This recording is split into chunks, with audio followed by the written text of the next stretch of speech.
পরীক্ষার টেনশন আমার ব্রেইনে এমন ১২টা বাজছে, মানে আমি যা পড়তেছি তাও ভুলে যাচ্ছি। মানে আমার এই অবস্থা দেখে আমার বাসার স্যার আমাকে সাজেস্ট করে, মানে আমার মাকে বলে যে আমাকে যাতে এই কুমড়োর বিচি খাওয়ানো হয়, মিষ্টি কুমড়ার বিচি যেটা। তো আমি এটা ডিটেইলস বলতে পারছি না এটা কিভাবে আনছে আম্মু।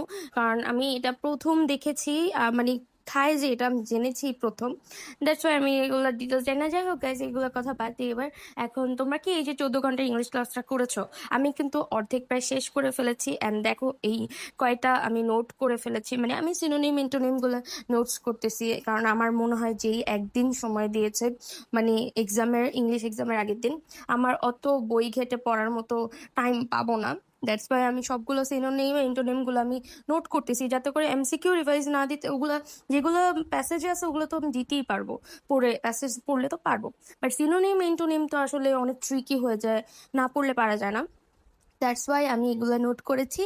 অ্যান্ড এই তো আজকে ভিডিওটা এই পর্যন্ত। আল্লাহ হাফিজ।